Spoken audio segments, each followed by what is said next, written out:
You want to know how to make a murderer? Be a fucking pile of trash.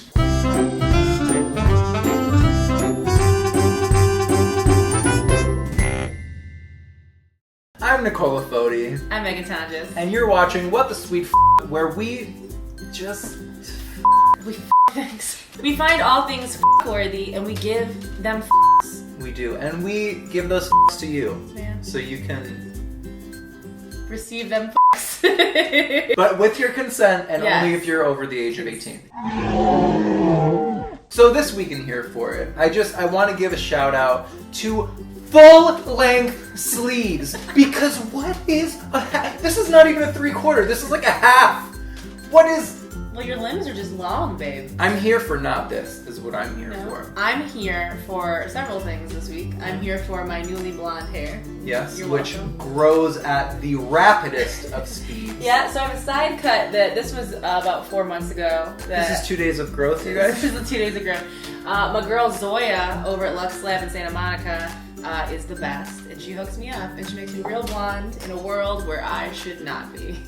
My hair fights it every time. Science says no, Zoya says yes. That should be her byline. I'm also here secretly for the Target clearance section. This is where I got this mug, by the way. That's beautiful. And I love this one too. there was like beginning of the year, there was this incredible obviously it's like all $1, $3, $2, whatever stuff. And it was like everything that Instagram and Tumblr would love in one section. It was like all these beautiful calendars that had like gilded writing and like to-do lists and just amazing incredibleness, and I'm in love with everything I bought. So thanks Target for hooking it up, always. My aesthetic. Wish you were sponsoring this, but you're not, but it's okay, I spent my money. So you next time. Alright, so let's jump right into the trash this week. What the sweet Wisconsin. I'm sorry, Wisconsin. I've driven through you a few times on tour, and I will say this about you, watching this show, I felt a little bit like I was home because we have similar accents. I was like, those are my people. But then there's some things that you're not my people on. Like, I heard you guys had good cheese, but is the cheese really worth it? If you're not up to speed, there's a documentary series on Netflix called Making a Murderer. Which I keep calling How to Make a Murderer. Right. You're just melding the Viola Davis. DIY, story time, How to Make a Murderer. Yo, we Can't should do wait. a DIY though of like How to Make a Murderer. Like we should do like a really peppy, funny like How to Hide a Body.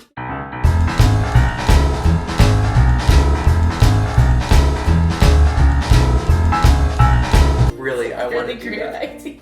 It's about the defendant, Stephen Avery, and then eventually it's also about his nephew? Is that what he is? Brendan Dassey. Whether or not we think that he's guilty, there are some questionable things happening in that, like, police shit and court shit. Those are the professional words. The thing is, there's reasonable doubt. And like, granted, I obviously was not at the trial. I didn't even know about the trial before I watched this show. Right. I was not in the jury, so I'm sure there's lots. This was obviously a very one-sided, biased, probably situation.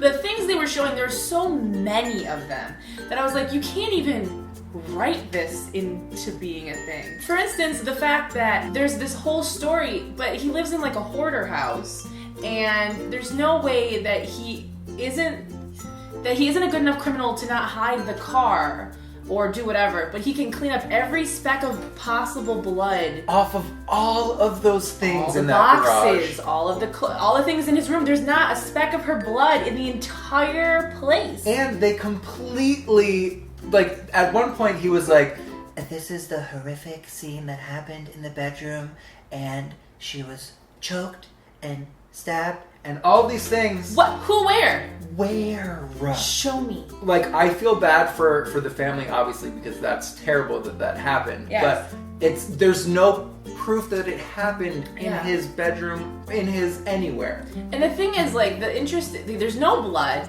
They say that there's reasonable cause that the bones might have even been moved to that location that we find them in. The blood, there's so many things. There's like a memo to the chick that's doing all the DNA stuff to put her remains in the garage or the bedroom. Also her hair. There's a key that doesn't show up until the Mantua or whatever county office is even allowed into the house however many months later. Just like sitting there, just chilling, like no one would have found the and key. It wasn't there, like that was just empty before the Manitowoc police. Has none of her DNA on it. She owns it. And none of her DNA is on it, but his makes DNA total is on sense. it. Yeah, this is completely this is a story I buy. Yeah. Hello? Oh, here's a big one. So they start testing the blood that randomly gets found of his, right, in the car and stuff. And they're looking for a certain thing. They do like a special test. They have the FBI do to figure out if there's a compound in there that happens with blood when they store it, right?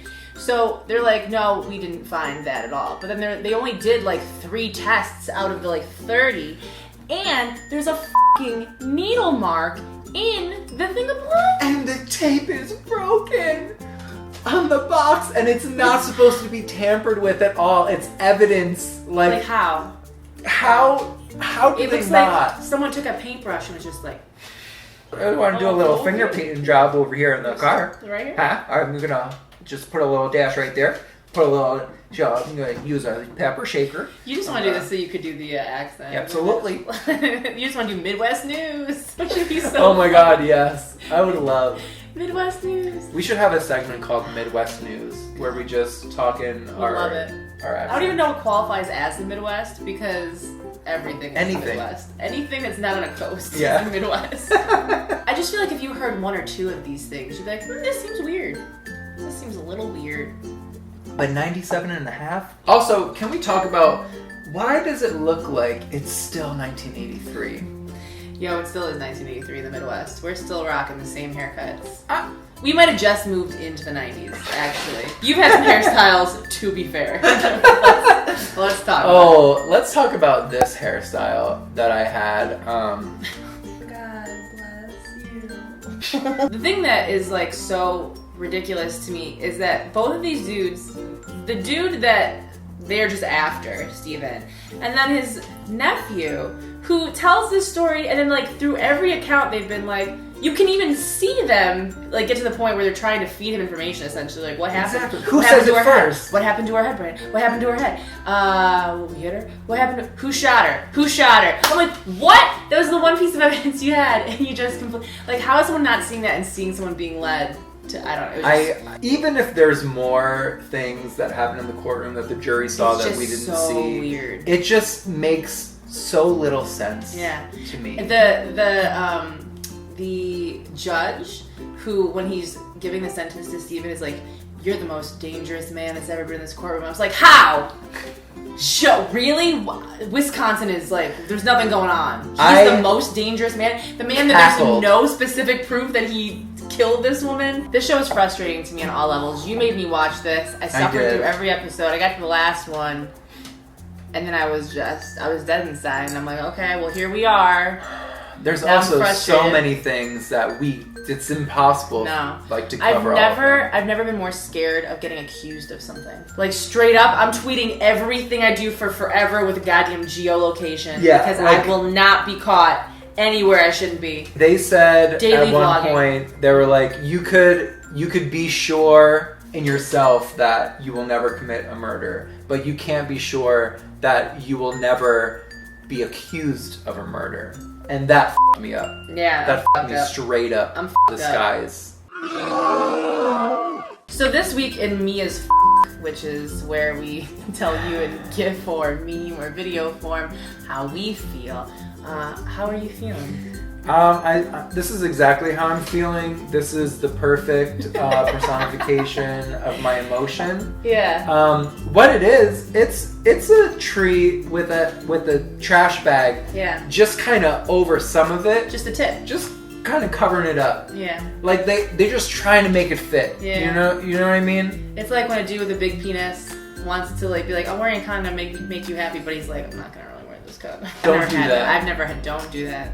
Don't double up on condoms either. I don't know who lied to you all, but this is my gift.